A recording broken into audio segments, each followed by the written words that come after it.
I compared him to my ex during an argument. He packed his bags the same night. I'm sitting at our kitchen island, staring at the empty spot where his coffee mug used to be every morning. It's been 3 weeks since Alex left. 3 weeks of waking up to cold sheets and silence instead of his gentle snoring and morning kisses. 3 weeks since I made the most catastrophic mistake of my life.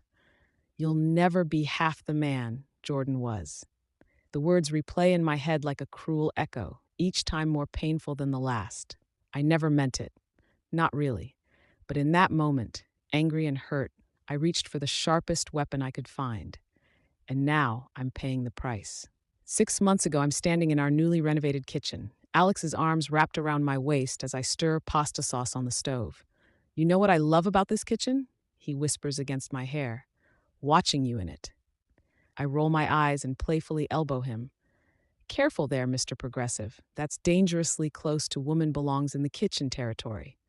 That's not what I meant, he laughs, kissing my temple. I just love watching you in your element. You look happy here. At 32, I'd finally found a man who saw me, really saw me. Alex, 35, wasn't flashy or dramatic like my ex Jordan. He was steady, reliable, and kind in ways that used to seem boring to me, but had become my foundation. We'd been married for just over 2 years, and most days I felt like the luckiest woman alive. But there were moments, small, insidious moments, when I'd catch myself wondering if I'd settled. If the butterflies I used to feel with Jordan meant that was real love, and this comfortable, steady feeling with Alex was less somehow. Those thoughts always made me feel guilty. I'd brush them away quickly, focusing instead on the million ways Alex showed his love every day. Coffee made exactly how I liked it, waiting for me every morning, remembering to record my favorite shows, listening to my work drama without checking his phone. Earth to Emma, Alex waves his hand in front of my face, bringing me back to the present. Where'd you go just now? I'm leaning against the counter, wooden spoon forgotten in my hand. Nowhere important, I say, offering him a smile. Just thinking about how lucky I am. He kisses me softly. I'm the lucky one. I wish I could go back to that moment. I wish I could freeze it and live there forever. Last month, I'm standing in our bedroom, frantically searching through my closet. Alex, I call out, frustration edging my voice. Have you seen my black dress? The one with the low back? Alex appears in the doorway, toothbrush in hand. The one from Macy's or the one from that boutique downtown? The boutique one, I say, pushing aside hangers with increasing agitation. We're already running late for Melissa's party. I think it's still at the dry cleaners, he says carefully. You meant to pick it up yesterday, but then you got caught up with work, remember?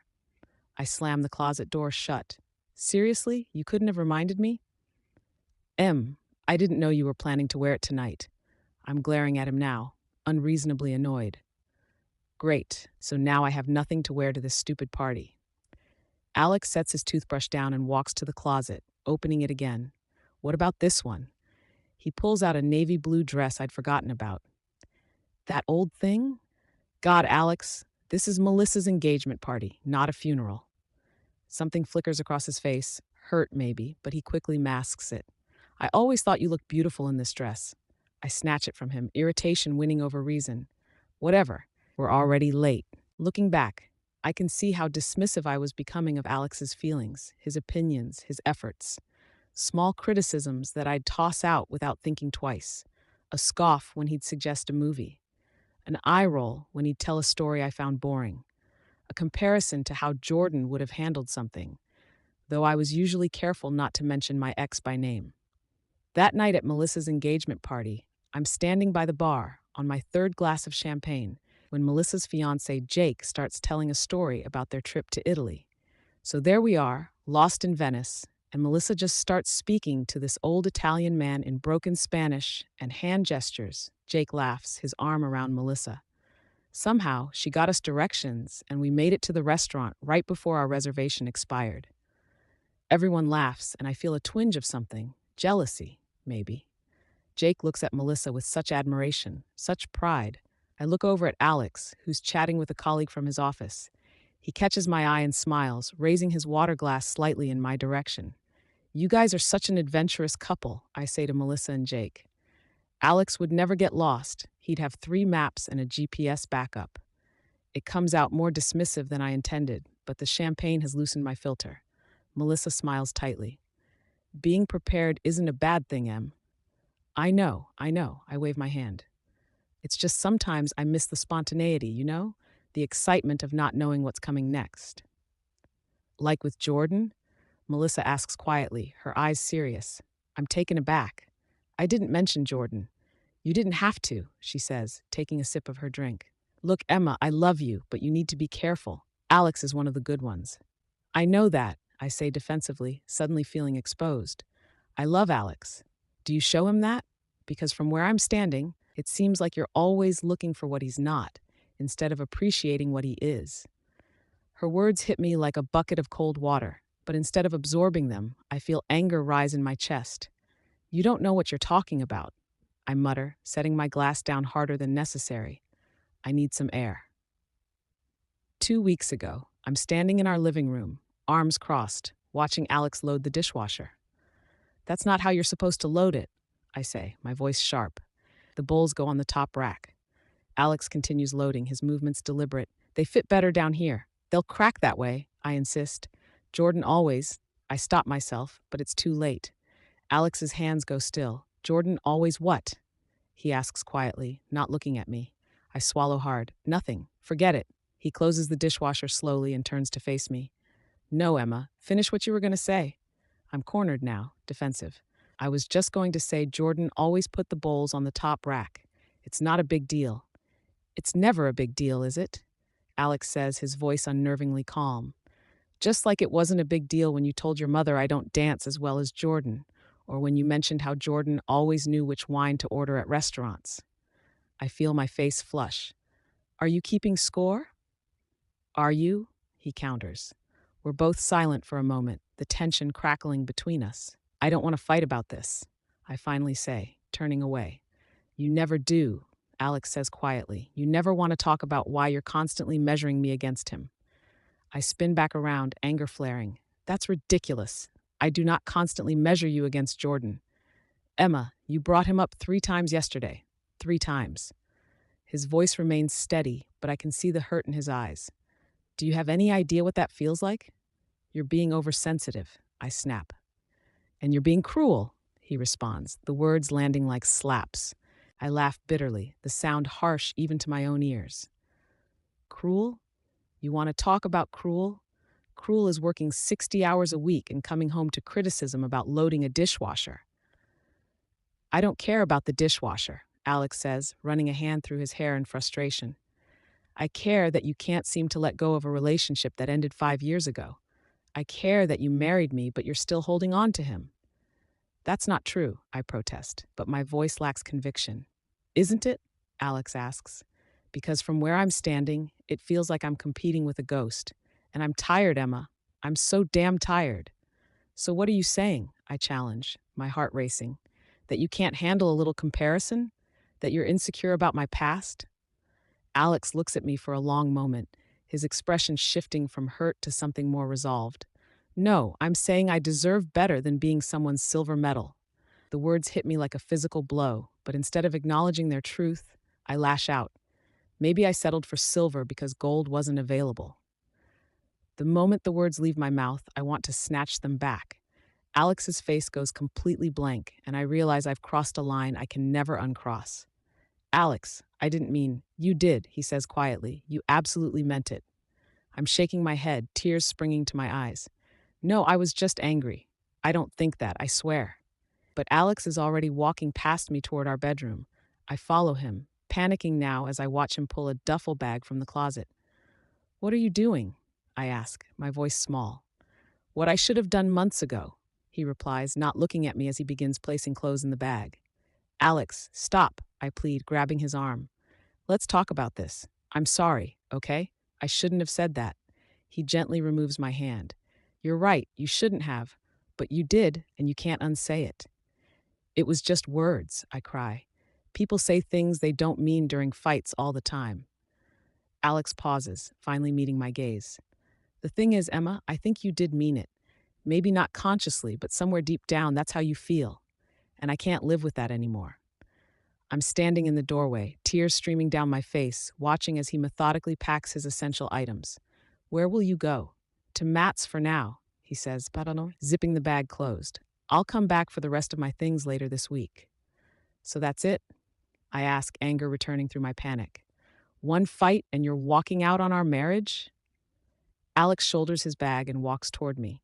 I think for a moment he might reach out, might touch my face or pull me close. Instead, he stops just short of me. This isn't about one fight, Emma, he says softly. This is about a pattern. This is about the fact that you've never fully committed to me, to us. And I can't keep pretending it doesn't break my heart every time you make it clear I'm not the one you really wanted. That's not true, I insist, but my protest sounds hollow even to my own ears. Alex simply shakes his head and moves past me. I follow him to the front door, desperate now. Please don't go, I beg. We can work on this. I'll do better, I promise. He turns at the door, his hand on the knob. I hope someday you find what you're looking for, Emma. I really do. But I don't think it's me, and I deserve to be with someone who thinks I'm enough. And then he's gone, the door closing quietly behind him. The day after Alex leaves, I'm sitting on my couch, phone in hand, typing and deleting message after message. I'm sorry seems woefully inadequate. I love you feels true but also selfish, like I'm trying to emotionally manipulate him into coming back. I finally settle on, I understand if you need space, but please know how truly sorry I am. What I said was cruel and untrue. You've never been second best. The message shows as delivered, but no response comes. Melissa calls later that day. I'm curled up in Alex's t-shirt, breathing in his fading scent when my phone buzzes. I heard what happened, she says without preamble. Alex is staying with Matt. He told you? I ask, my voice hoarse from crying. No, Matt did. Alex isn't talking much to anyone, she pauses. Emma, what the hell happened? I pull the blanket tighter around me. I messed up, Mel. I really messed up. Jordan again? She asks quietly. The question makes fresh tears spring to my eyes. I compared them, explicitly, to Alex's face. Melissa is silent for so long I think the call might have dropped. Finally, she sighs. Oh, Emma. I know, I whisper. I know it was unforgivable. Do you? She asks. Because this isn't the first time you've done this. Maybe not so directly, but you've been comparing them since you started dating Alex. That's not fair, I protest weakly. Isn't it? Remember your wedding day? Melissa continues, her voice gentle but firm. You had a panic attack in the dressing room because you weren't feeling the fireworks you expected. I close my eyes, the memory washing over me. I was just nervous. You were comparing your steady, mature love for Alex to the chaotic roller coaster you had with Jordan, Melissa says. Even then, you couldn't just be present in your relationship with Alex without Jordan's ghost hovering over everything. Her words strike a nerve because they're true. Even on my wedding day, a perfect day by all accounts, I'd spent precious moments wondering if the calm certainty I felt about Alex was enough, if it was as real as the wild passion I'd felt with Jordan. I do love him, Mel. I whisper, so much. I believe you, she says. But love isn't just a feeling, Emma. It's a choice. Every day it's a choice. And you've been choosing to keep one foot out the door, just in case. What do I do now? I ask, desperate for guidance. I don't know if there's anything you can do, she admits. Some things can't be unsaid. Some trust can't be rebuilt. After we hang up, I'm standing in our bedroom, looking at the half-empty closet. My phone buzzes with a text from Alex. I'll come by to get more of my things tomorrow at 2. Please don't be there. The request is like a knife to my heart. He doesn't even want to see me.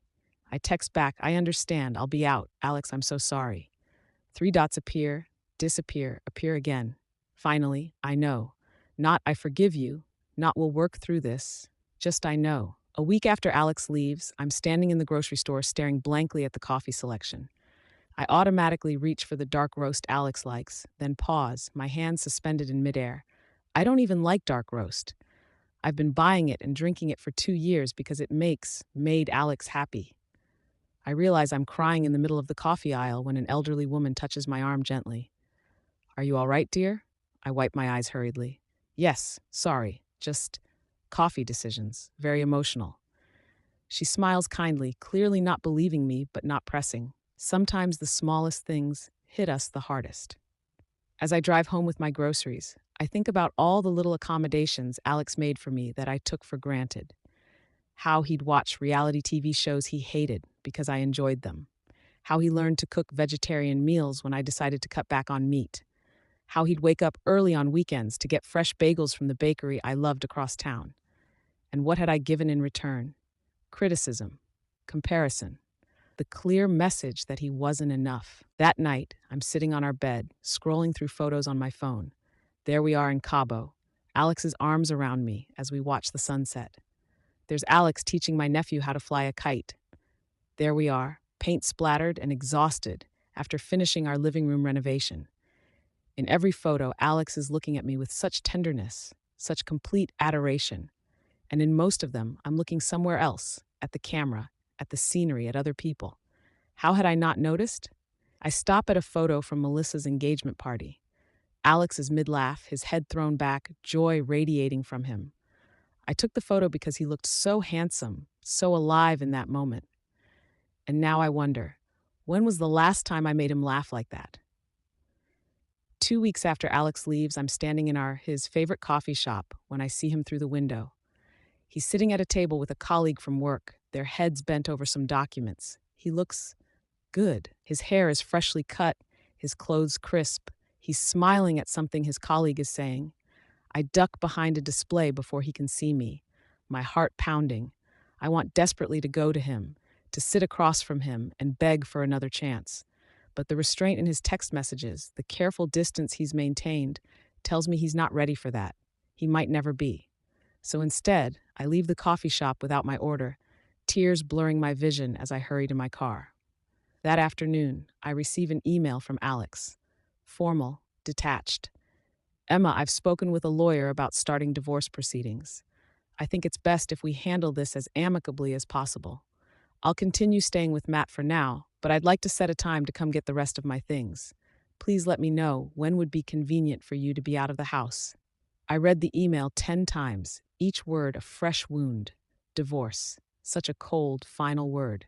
I always thought if we ever faced this moment, it would be dramatic. Screaming fights, ultimatums, a last desperate attempt to save things. Not this quiet, resolved severance. I reply, my fingers trembling on the keyboard. Whatever you think is best. I'll be out all day Saturday if that works for you.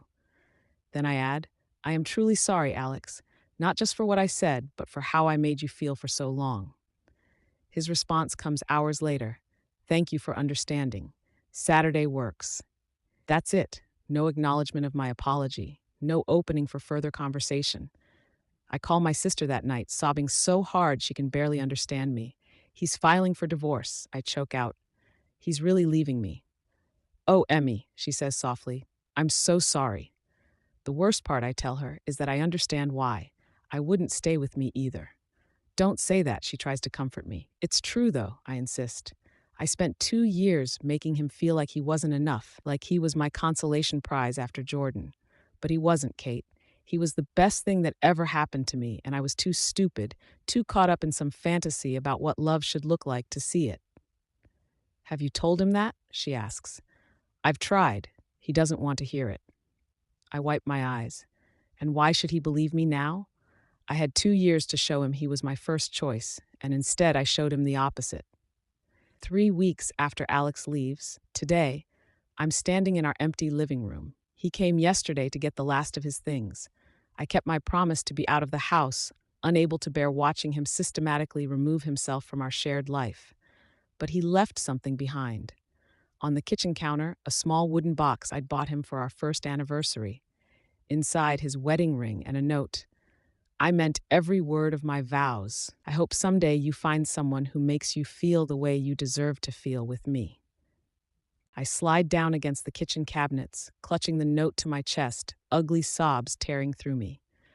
Because in this moment, I finally understand the full magnitude of what I've lost. Not just Alex, but the future we'd planned. The children we'd talked about having. The house in the suburbs we'd been saving for. All gone because I couldn't appreciate what was right in front of me. My phone buzzes with a text from Melissa. Checking in. How are you holding up? I can't bring myself to respond. How am I holding up? I'm not. I'm completely falling apart. Later that evening, scrolling mindlessly through social media, I see that Alex has changed his relationship status to single. It's the final nail in the coffin of our marriage.